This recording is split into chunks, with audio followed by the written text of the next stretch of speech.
Growing up in the 2000s, before iPhones and iPads with internet became mainstream, the hub of the family home was usually the family computer or PC. And whilst the PC was probably used for work and productive stuff and networking on the adult side, for the kids, there was a whole world of games, experiences, and communities to explore. Along with the classic disc games or online flash games, there also was a community of games which had been growing for quite a while, and that is massively multiplayer online games, or more commonly known as MMOs. These games were getting bigger and bigger and bigger, and with technological advancement, so came the advancement of these MMO games into different forms, gameplay styles, genres, you name it. There was an MMO for everyone. And if you haven't already guessed, we are going to be talking about some of those MMOs in today's video. Hi, welcome to today's video. My name is Tilly or Otter, and today we are going to be exploring the world of 2000s MMOs. Just before I start going on about all the usual stuff that I would in a video, I want to thank you so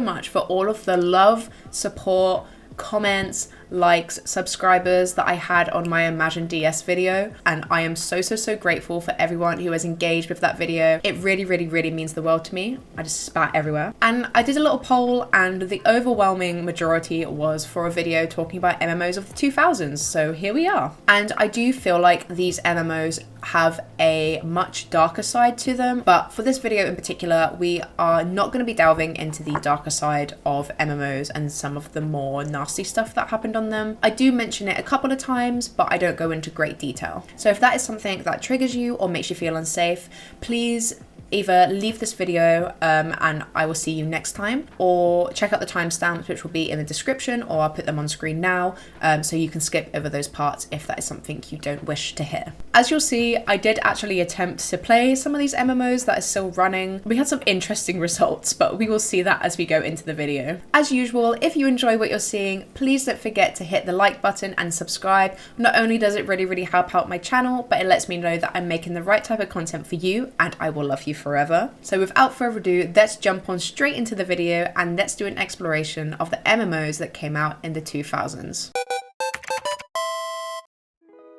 Before we jump in to looking at the individual MMOs that I've chosen for this video, I do think it's important to look into the history of MMOs to sort of see the development of the MMO into what we know as Movie Star Planet, Stardoll, etc. So before the creation of the World Wide Web in 1989, the gaming industry had already cemented itself into culture and everyday life. By the 80s, the world was hooked on the new flow of tech, consoles, and games that were being experienced for the very first time.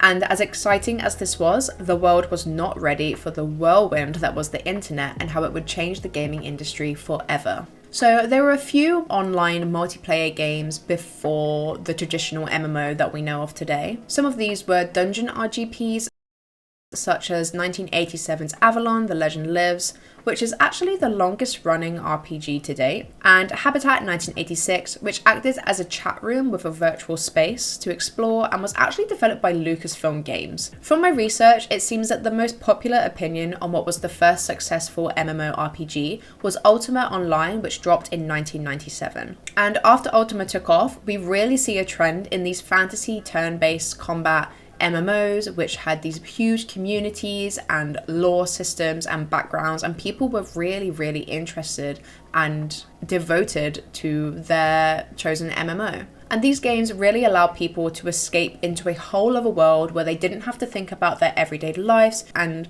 go onto these communities where they had friends on there and they could be whoever they wanted to and do whatever they wanted. And this was sort of the world of MMOs, these fantasy-based communities, until 2003 when Second Life dropped.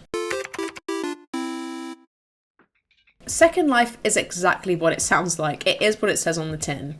It literally became people's second lives. So other than Habitat, Second Life seems to be one of the first fully funded, fully successful MMOs, which was made with socializing and sort of life simulation in mind. Linden Lab, who developed Second Life, have always firmly stated that Second Life is not a game. Linden Lab, the company that created the platform that is Second Life, is emphatic that the creation is not a game.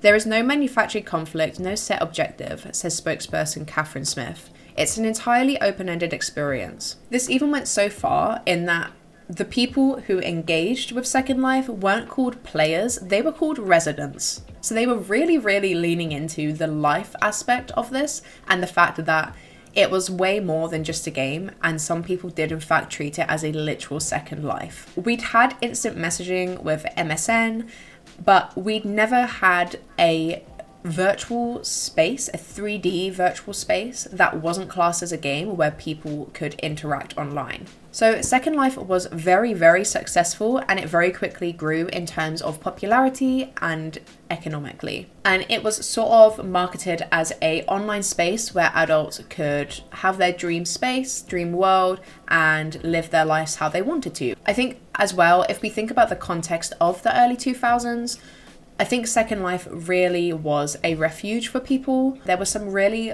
horrible things going on in the world, and I think Second Life really did provide an escape for people and a place for people to go and live in a world where none of this was actually happening and they could pretend it wasn't there even for just an hour of their day. Similar to how like in lockdown, Animal Crossing became extremely popular. Now, when I was researching, I found a really, really interesting archived article where someone had not gone undercover, but they had gone into someone's Second Life home and world and had sort of questioned them and gotten to know why Second Life was so successful and what really drew people to use it. So in the article, the writer explains his experience visiting another online player by the name of Anch Chung. And this person was actually a languages teacher from Germany, but they had a whole other life on Second Life.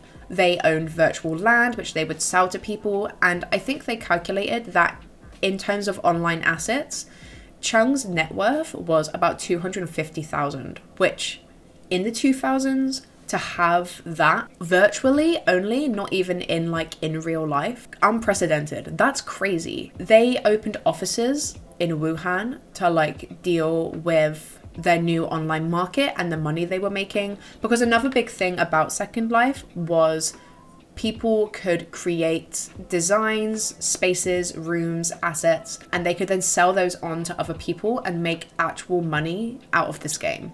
There was a guy who was from Northern England, and he had a family of 3, and he started working from home, and he sort of got into Second Life as a way to entertain himself when he was bored, and he actually started making animations or couple animations and started making a lot of money off of that.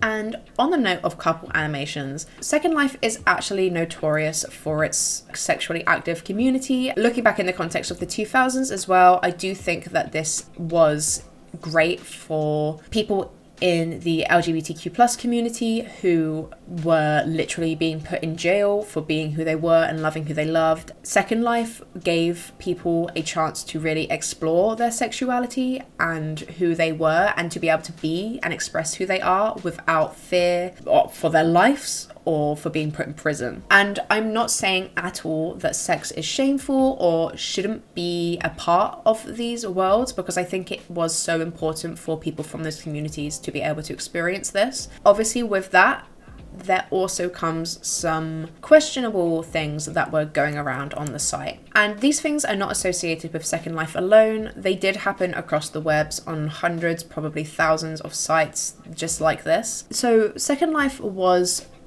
obviously targeted, as I said, towards an adult audience. It was also open to teenagers from the age of 13 and up with restrictions, but I know they weren't allowed in particular areas and they weren't allowed to use particular speech or particular skins on their avatar. But we all know how easy it is to fake your way into these things. You just have to trust that people are being truthful of their age and who they actually are, which we all know and are taught from a very young age that the internet is not known for truth and honesty. So notably in 2007, so this is 4 years after Second Life had come out, it was actually under investigation from the German authorities for child. So specific players were interacting with avatars with inappropriately aged avatar skins, So people were portraying themselves as children, and people were using inappropriate animations, interactions with those skins. But also, along with that, people were literally paying to see virtual and also virtual with underage players, which also then put the people who were engaging with this willingly in touch with people in real life who were in these trades. Obviously, it's virtual. This is all virtual, but that does not negate the damaging effects that it had on people in real life. Like, not only is it damaging for the minors who are involved in this and are having to witness and be a part of this virtually, it's also damaging in real life, as people are getting contacts for these nefarious trades and industries, encouraging and engaging with them and giving them money. It's like horrific as it is to put a price on these things. For the literal price, I think it was £1.50 people were paying to do these things. And I don't actually know what happened with this investigation. I couldn't find a follow-up. The article sort of explained the situation and Second Life and what was going on. Second Life itself gives a real good, broad overview of what the MMO and like social virtual community sites were like back in the day. I'm going to move on from Second Life now because I have other MMOs that I want to get onto, but it's still active if you wanted to go and give it a look. Obviously, just keep in mind some of the ups and downs that have occurred. But now we are going to move on to some MMOs that you might recognize a little bit more. Me and this site have such a past. So, IMUV or IMVU even. Oh my god, I'm going to get this wrong so many times. IMVU released the year after Second Life. It is kind of just a copy, like in terms of style and what was going on the site. It is literally a carbon copy with just a different name and slightly different focuses on different parts of the game. So since it is so similar to Second Life, I'm not going to spend too much time focusing on it. And it openly focuses a lot more on the dating side of the social aspect of it. And much like Second Life, the creator of IMVU, Eric Rees, made an effort to emphasize the social aspect of IMVU rather than the gaming side, even though it is under the gaming genre like Second Life was. The name IMVU is like kind of random. Like, what does it mean? And apparently it means nothing. It's just like a collection of letters that they came up with. But they did say that the IM stands for instant messaging, which obviously kind of just sets up what IMVU was meant to be from the beginning. And it sort of followed on from Second Life and really pushed into the virtual currency and catalog side of the virtual MMO. I believe IMVU has the biggest online catalog of like players' creations ever. In terms of my own experience with IMVU, I have really vivid memories of coming across adverts for IMVU, and I remember being really intrigued, but ultimately being turned off by the fact that it looked like it was for adults, and if I was to play it, I'd probably get told off by my mum. And I remember clicking on the website and seeing the main landing site for the page and being like, yeah, I shouldn't be here right now. It did also, like Second Life, have the 13+ allowance where some things would be restricted. But again, we all know how easy it is to work our way around these hurdles. I do want to discuss a story that I found about IMVU, and I still don't know how to feel about it. I don't know whether to be happy for these people or slightly concerned for these people, because we don't know where they are now. It is a love story for the ages, and I am so excited to share it with you. In December 2015, a young woman in Wisconsin joined IMVU, an avatar-based social experience, as an escape from tough times. But what she found was an avenue to love. She matched with Sean, who lived in South Africa, and they began chatting and hanging out in the virtual world. After 3 months of close contact in IMVU's immersive world, her avatar got down on one knee and he said yes. First off, Sean has obviously got the IMVU Riz. Like, what a guy. Second off, we stan a female proposal. Like, you go girl, you propose, you take control of the situation, and you ask him to marry you. They threw an IMVU wedding, and there was nothing pretend about how they felt for one another. She flew to Cape Town, South Africa, which was her first time leaving Wisconsin. Not just America as a whole, it was her first time leaving her home state. Town? Wisconsin's a state, right? She flew out of her oh my god, I can't. To meet the love of her life. And they were already married. Virtually. But still married. To meet her online love in real life. He had the biggest smile on his face, she recalled. I spent 2 amazing weeks with the man of my dreams. Within a year, the couple got married in person, embarking on their new life together. Why am I actually gonna cry? Like, as much as these sites can be so interesting, some really horrible things can happen on them. Stuff like this also happens. Like, it's not all negative. And I really hope that they are still together and that they are thriving. I did try to play this one, but for some reason, I just could not log on. I'm actually really excited to play IMVU because I have seen it a couple of times, like when I was a kid, and it always looked so scary to me. I don't know if to make it look like me or just to go crazy. The assets for this game as well really remind me of Sims 4 Maxis Match custom content. I like imagine that a lot of the people who make the content for these probably also make Sims 4 custom content. Oh my god, that is terrifying. Ma'am, this is a Wendy's. Do not look at me like that. What? The fuck is this? I'm an aubergine. Aubergining the shit out of this game. What? I am so... Oh my god, look how weird that looks from the side. Why is she looking at me in her aubergine outfit like that? Yes. Oh my god. Big aubergine. I already have an account? Nah. Someone's using my email for IMVU. There is no way in no hell I actually have an account on this thing. Okay, now do I log in? Because it's made an account. Log in. Log in. Nothing's working. Why can't I log in? Is it dead? Okay, I don't know what's going on with IMVU, but I'm gonna have to come back to it at a different time because it's just not... For some reason, I just could not log on.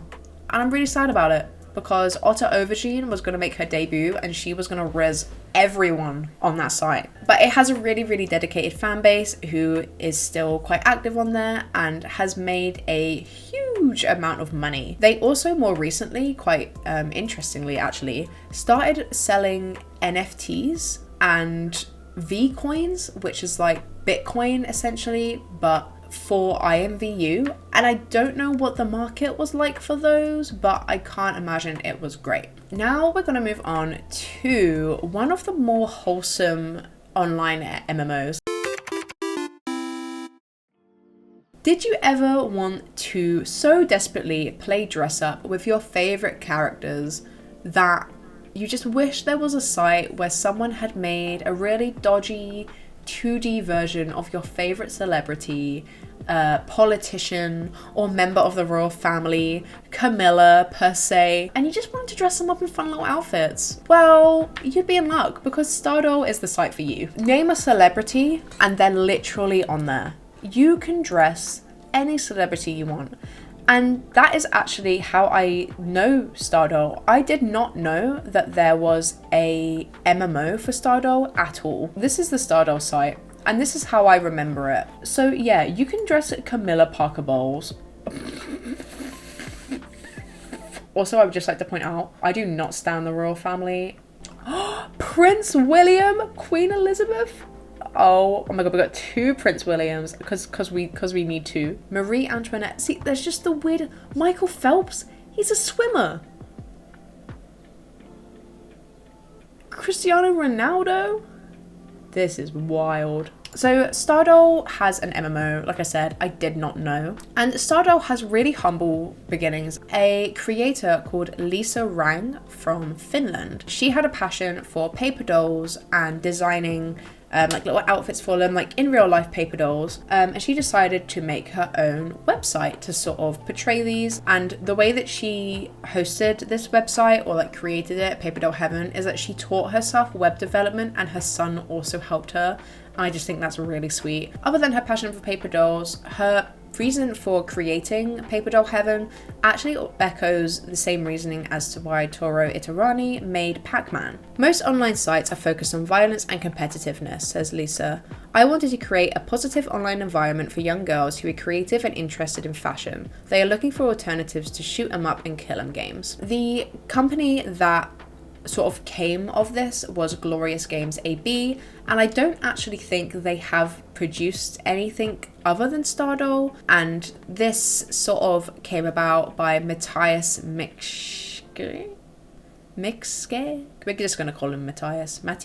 We're calling him Matthias. That's his name now. And he had quite a lot of experience with online startups and working on the internet and like company development. So he helped Lisa create Paper Doll Heaven into an actual functioning site where people could come and express themselves through fashion on an online community. And then it became the MMO. The company Glorious Games, as I was saying, actually has a real big emphasis on creating safe environments for girls and young women online, which again we stan, and I assume that Lisa plays a big role, or did play a big role, in the company and its vision and ethos. The site was and still is free to play, with a couple of levels of like membership that you can buy. I believe IMVU also had this, but they focused more on just like having a catalogue and buying virtual currency rather than like the levels of membership. But Stardoll actually had 3 levels of membership, I believe, and there is still actually thousands of active users all over the world today. Like before, you can create your own avatar, you can decorate your space and your home, or suite as it's called, and socialize with other players and make friends. There is a lot of emphasis on fashion, obviously, as the sort of idea for Stardoll came from the paper doll mechanic. You can actually create your own clothes, which Stardoll really ran so that Imagine Fashion Designer DS could flop and fall flat on its face. Much like with Club Penguin and Moshi Monsters, I feel like as a kid, you're really gonna be incentivized to spend money in order to seem cooler or have like the more attractive parts of the game. With Stardoll, I believe you can only buy particular items if you have a membership, and you can only perform particular actions if you have a membership. And it seems as time went by and the site got older, the increase in buy to win mechanic for the site really increased, and it's actually quite upsetting for some players. One Reddit user, Sorrow Spice, remembers how they loved playing on the site, and they did spend money on additional items because they felt like it was actually affordable back then. And they returned to the site now in 2023, I think it was, maybe even 2024. They just wanted to remember their childhood, essentially. And they found that the price of Stardollars, which is the online currency, and just the game and items in the game in general were so inflated that it just completely took away from what the game used to be and how they used to think about it. Like, I think with anything that you have nostalgia for, if you go back and look at it from an adult perspective, it's never going to be the same. For example, the Imagine games. Someone commented on the video that I made that they feel like the Imagine games weren't belittling because they enjoyed them as a child, which is absolutely true. Like, I also enjoyed the Imagine games as a kid, but that doesn't take away the parts of the game which are actually quite insulting. Even if you weren't insulted as a child, you're always going to look at something different as an adult. When you think about the audience that was playing Stardoll when it came out, as they're growing up and growing older, I feel like you hit an age where things that you liked as a kid are no longer cool, and you just aren't going to engage with them anymore because you'd rather fit in. Being a teenager sucks. Getting new audience members onto these sites as new gaming technologies genres are growing and expanding and becoming more popular, you're more likely to fall into those, onto consoles and what have you. And I think obviously with that drop in users, they would have had to continue making money to keep the site alive, and they probably did inflate some of their prices in order to keep up with that.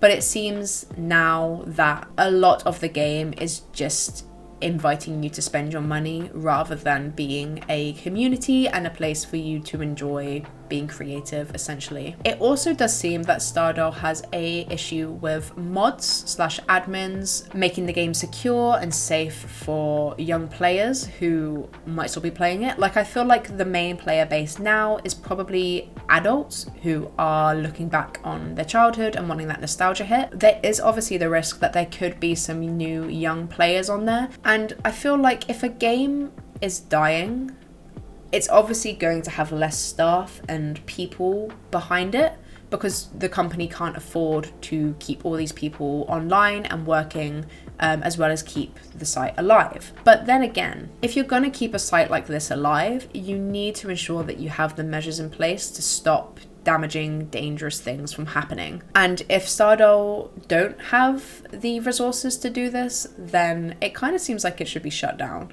I tried to play Stardoll. As you can see from the footage, it is just unplayable. Oh my god, let's go. Is it working? Oh my god. I have no best friends. Oh my god. This is so 2000s coded. I can't. What is that chair? It's got nothing in it. I don't care about the layout, but I also do care about the layout. I want to make it cute. Can I flip you? Yes, they know what it's all about. Oh my god, I have challenges. Fashion first. Go shopping in the Star Plaza and buy clothes in fashion. Shopping in... Oh my god, this game is so slow. It's actually the slowest. Okay, so we have to buy one thing from fashion, one thing from decor, and one thing from beauty. Okay, who do we want to shop from? Let's go for OMG Wild Candy. Seems like a bit of me, that. Oh, is there more options? Oh.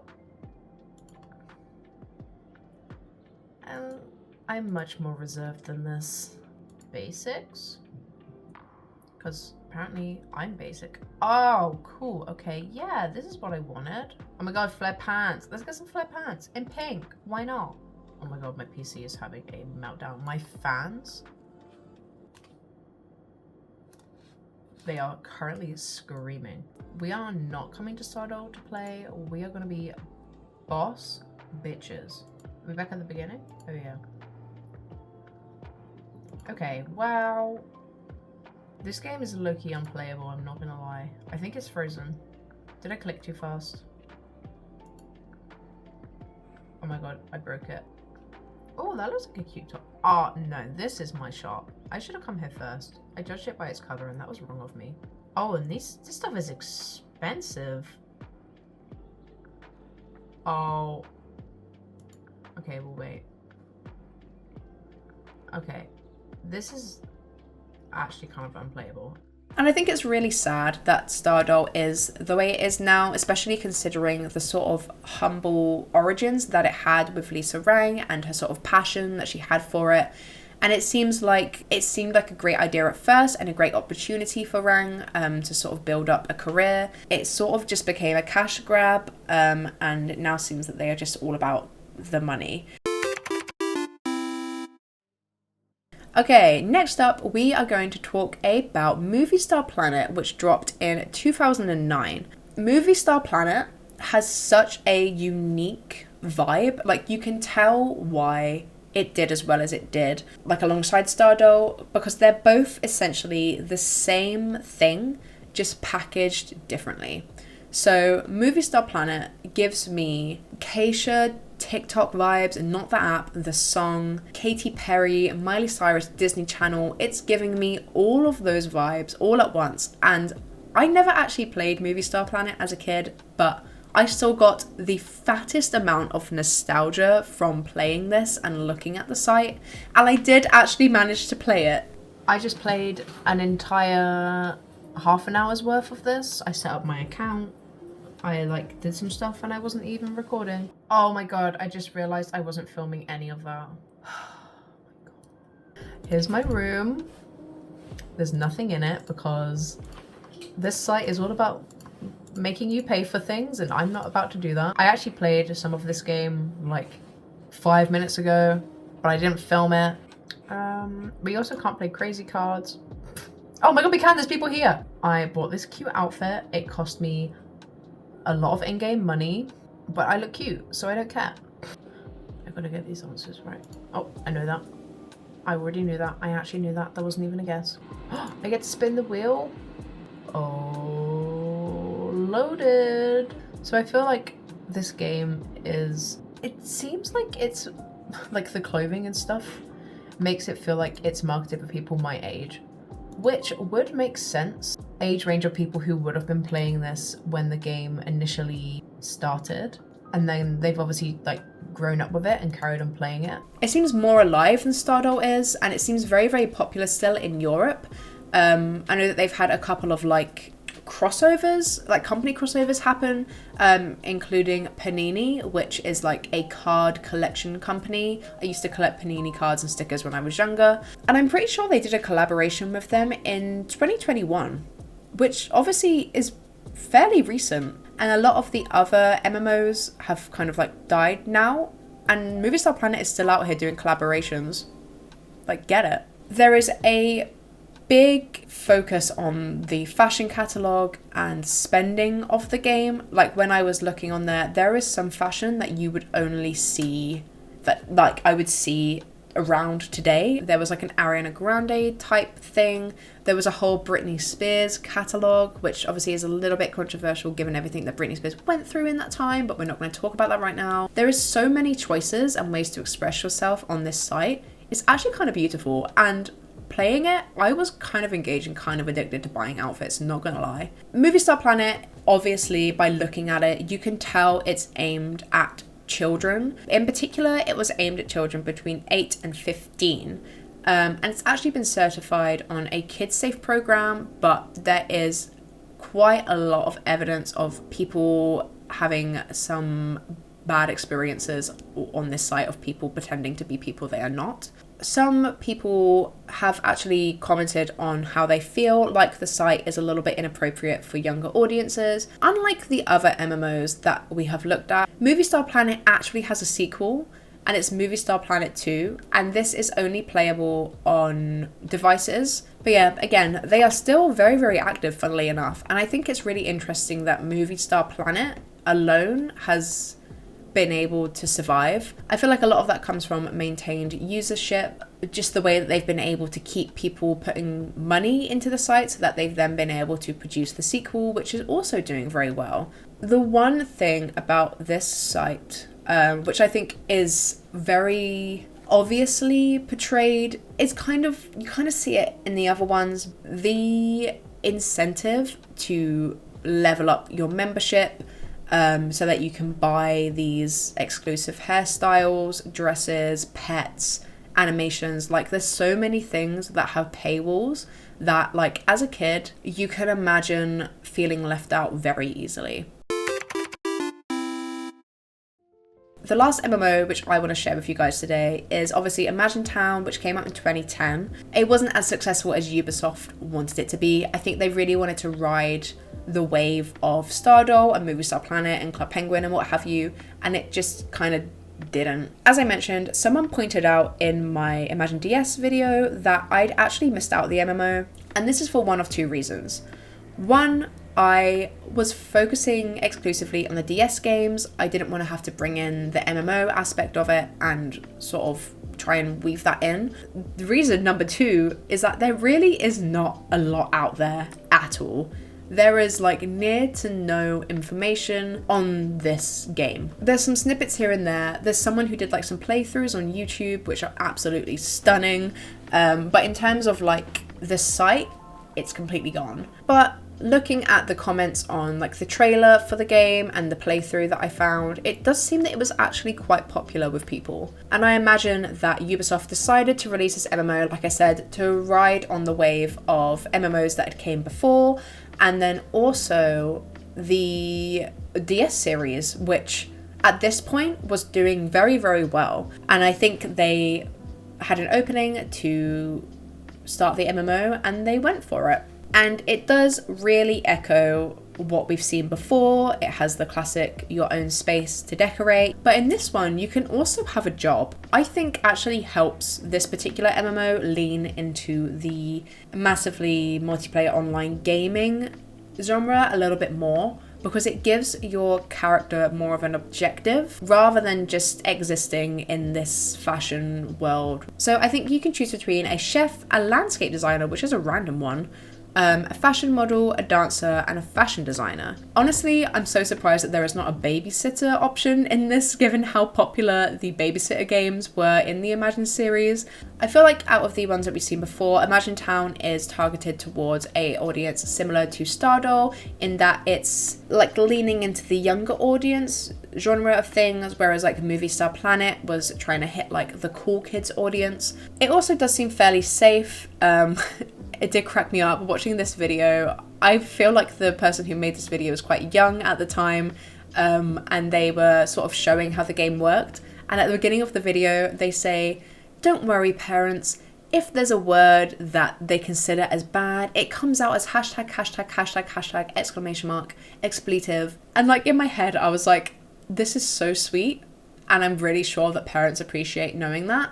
But I don't think that is the top concern for online gaming. But yeah, like I said, there really is not a lot on the site and how it was played, which honestly, I feel like as much as people are begging for it to make a comeback and to be able to play it again, kind of puts it in a really good place that you remember it through the lens of your childhood. And it's not like Stardoll and Movie Star Planet, where there's so much incentive to keep buying and get new memberships. So yeah, Imagine Town was around for like 7 years, maybe a little bit more, maybe a little bit less. I imagine a lot of those active users from Imagine Town who were still living on those online communities and interacting there probably then moved over to Stardoll and Movie Star Planet, although I feel like by this point Stardoll had probably began to go downhill a little bit. So I imagine the majority of people probably then moved to Movie Star Planet. Another thing which Imagine Town had going for it, which wasn't great, it wasn't a bad thing, but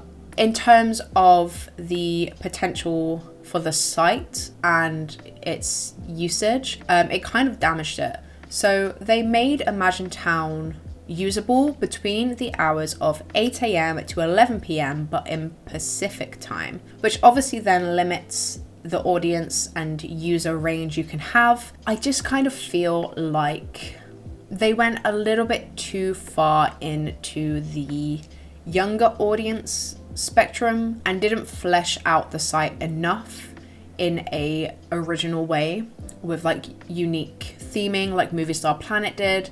It didn't have that like edge to keep users coming back. I don't know if there was like a user generated catalog. I assume there is in game.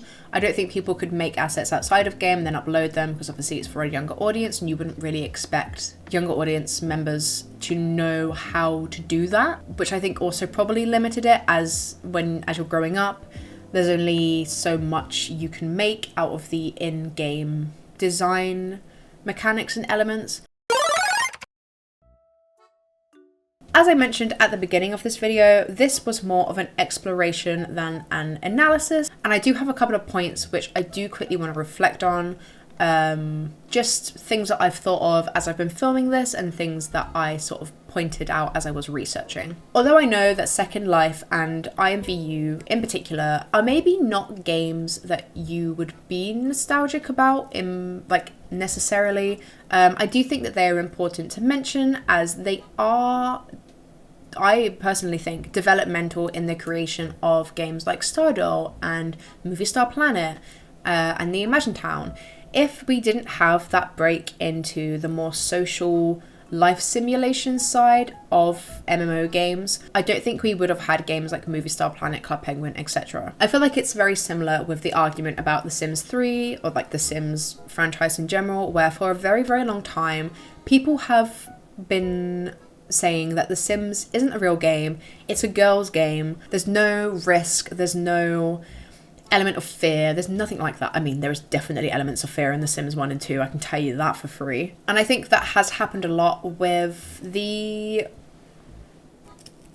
MMOs that we have discussed today. In fact, I'd push to say that some of these more social, community-based MMOs are probably more influential on some people's lives than the fantasy MMOs are. Now that I'm saying that, actually, I'm kind of like backing up on myself, like, whoa. Because I feel like that's a very broad, sweeping statement to make. But with things like Second Life, that was literally people's second life. People were making money from these titles. The games are insanely money orientated, and I do wonder if that's why, as a society, and like you see on TikTok and these social media apps today, there is such a push to buy, consumerism, keep buying, keep going.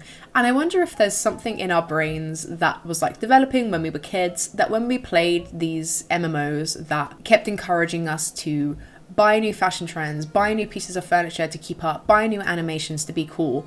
That's why now we feel such a need to like fill our spaces and worlds with items so we fit in with everyone else around us. I also think about how easy it was for kids to be bullied because of games like this too. You can literally just picture it. You can picture kids going into school.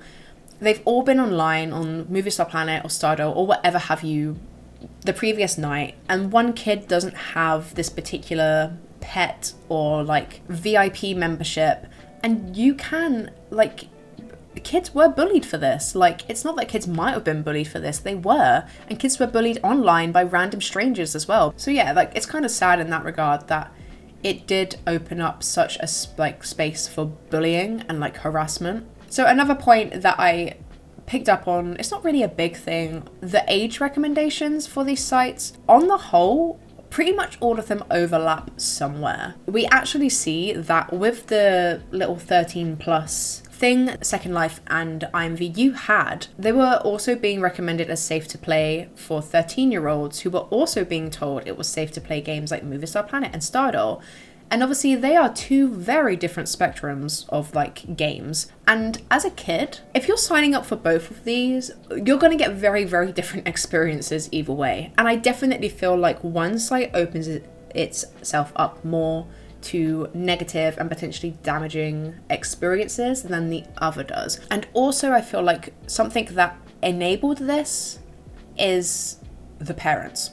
And don't get mad at me, I'm not blaming the parents for stuff that happens online, because there is things that happen that you literally cannot control, and like you can't sit by your child like 100% of the day and watch what they're doing online. It's just not, it's not healthy. It invades the privacy of your child, and it's just not doable. I think definitely when kids were and are allowed to play games like this, free reign, with like unlimited time, it can get really dangerous. And I think sometimes parents, especially back in the 2000s, like mid 2000s, when all this was so new, parents not understanding exactly what these do just opened up so many avenues, good and bad, for their children who were engaging with these games.